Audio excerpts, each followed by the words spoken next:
Good morning. This is Dr. McDaniel at GYN Corner. I'm a board-certified obstetrician gynecologist in New York City, and I'm bringing to you all things health-related for women. Thank you for joining me at the corner today. Let's see.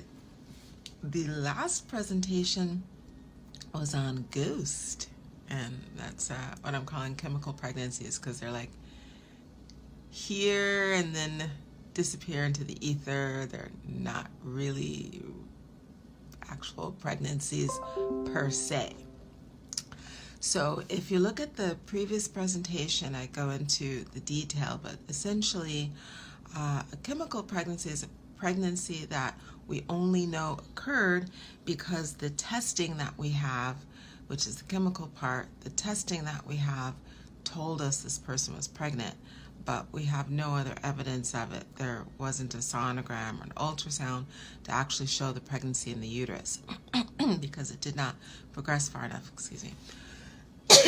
So, and I believe that chemical pregnancies have become more apparent because the testing for determining if someone's pregnant has become more sophisticated. It used to be we'd really only have, years ago, the pregnancy test wasn't positive until around 7 to 8 weeks. Now it's positive at 3.5, so that's a huge difference. And 15 to 25% of pregnancies will miscarry.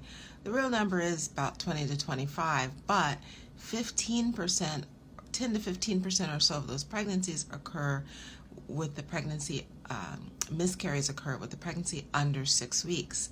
So you have kind of a collision of the pregnancy test being able to pick up the pregnancies earlier, and then the rate of miscarries being high enough in that very early time frame that people are knowing, they're aware or cognizant that they had a pregnancy that miscarried. So, and then I guess the third part for that perfect storm is that more women are aware that they're pregnant to actually do a test that early because of all the phone apps that women are using. So I'm going to go out on a little bit of a limb, and I'm going to say it feels like maybe the majority of women under 32, 33 or so seem to have apps.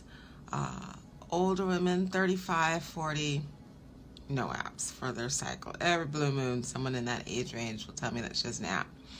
But the bulk of, even my 15-year-old daughter has an app for her cycles, and I never even told her to do that. So I think that's kind of funny, but she's talking to her friends, and I guess they all have apps, and of course they're on their phones a lot, and they have tons of apps.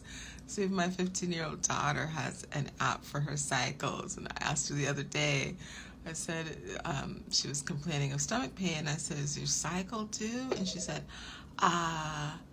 it's due in 11 days. Which I thought was hilarious. Like, years ago, no one was that adept to say, my cycle's due in 9 days, or unless, years ago I had every blue moon, I'd have someone who was very meticulous, and she would write down in a book or a diary her cycles.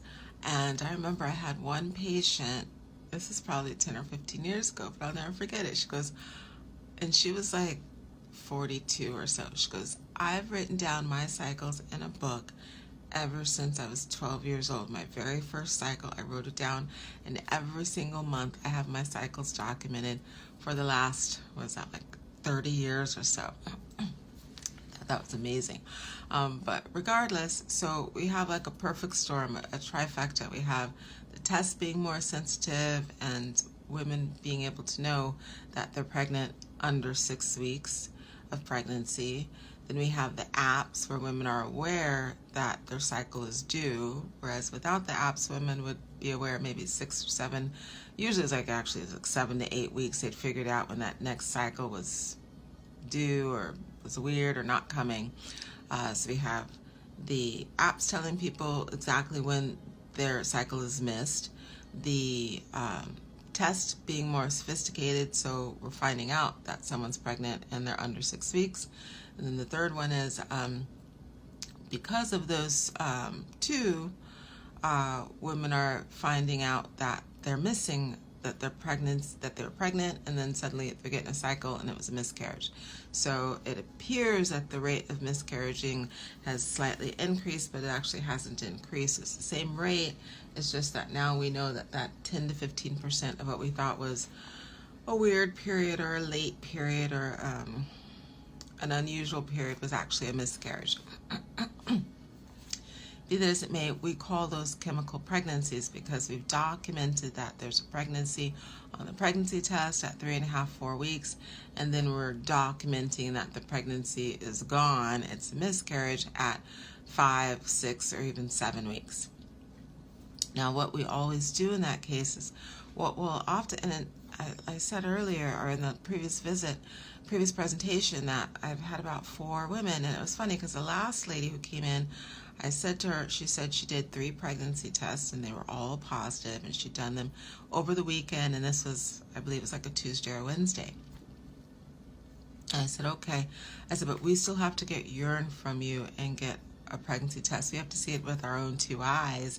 Here in the office, we'll do a urine pregnancy test before we draw your blood, because I told her, I said, because sometimes people do a pregnancy test at home, and then by the time they get here, it's actually a chemical pregnancy, in that the pregnancy test was positive, but it's a miscarriage, so the pregnancy stopped growing, it demised. Over the weekend, you got the test positive because the hormones were on their way down. You caught it while it was still actively positive, high enough to be positive on the test. I said, but by the time you come in here, it's actually negative or barely positive. So it doesn't make sense for us to do a whole pregnancy panel, and it's miscarriage. It's a moot point. So she's like, oh, okay, that's weird. I didn't know that happened. I said, yes, because the people think they get a false positive. They think, oh, I did the urine test, but sometimes I get false negative. Sometimes I get a false, some people get a false negative. Some people get a false positive. And I just want to check because I know you can get a false positive. There isn't a such thing as a false positive. That doesn't exist because the tests are very sensitive and specific. If the test says someone's positive, there's a definite pregnancy at that point in time. The catch is we don't know if the pregnancy is normal or not. We don't know if it's going to stick. We don't know where it's located. We don't know if it's going to be viable or not. So the fact of the matter is we do a repeat test here in the office to confirm the urine is still showing positive. And then we do a blood test to get a quantitative aspect to the test. So the urine just says yay or nay. The blood tells us an actual number. So of course with that last lady, we did the urine test and it was negative. And she's like, oh my God, you just said that could happen. Yes, I'm psychic. But then we did her blood and the blood was also negative. So between the weekend when she did 3 pregnancy tests and they were all positive, so she was really pregnant between the weekend and that Tuesday or Wednesday when she came in. And it was a little embarrassing for her because she came in with her boyfriend or fiance or whomever he was, and they were like all prepared to deal with this pregnancy. It was negative by the time she came in. We did the blood, that was also negative, so it was done. So she caught it on the way down. So she was supposed to be, according to her menstrual cycle, like 5 weeks or something like that. It probably had demised within a week or 2 of implantation. So it had demised by 3.5, 4 weeks or so, and the hormones probably by 4 weeks or so. And then she caught it at maybe 4 weeks and 2 or 3 days, so the hormones were still positive, but they were on the way down. By the time she got into the office, another 3 or 4 days, it was 0. So I guess the take-home messages for this is that there is not a such thing as a false positive. If the pregnancy test says you're positive, you're really positive. I would venture to say if you know your cycle's late, you have an app, you know it was supposed to come yesterday, it didn't come, you could do a pregnancy test just to see if it's positive, but it may not be super helpful to go rushing into the doctor's office to get it confirmed, because your test being positive is all the confirmation you need. It's definitely positive. The real question is it gonna be normal or not? So I would venture to say, if you could, just wait another week, wait till 5 weeks. If it's still positive at 5 weeks, then yes, you want to go in, get the blood test done to get a number, to quantify it and see if it looks like it's reasonably rising, it's reasonable for how far along pregnancy is or not, and deal with it from then. But I get people who come in at 3 weeks and 3 days, 3 weeks and 4 days, 4 weeks and 2 days, and that's really super early. There's nothing special that needs to be done between 3.5 and 6.5 weeks, except to just confirm the pregnancy. So if you give it at least an extra week, so you're like 5 weeks or 5.5 weeks, that will cut out a good percentage of those chemical pregnancies or very, very super early miscarries. And then if you're 5.5 weeks, we get the blood, it doesn't look reasonable, then we monitor it from there with a blood test to see if it's rising appropriately, because if it's a normal growing pregnancy, it will rise appropriately, or if it's stagnant, or if it's falling. So I hope that's been helpful information on ghost chemical pregnancies. Thank you for joining me. I'm Dr. McDaniel, and please check out the YouTube channel, GYN Corner. Our podcasts are on every single platform for the podcast, Spotify, Apple, everybody, Google.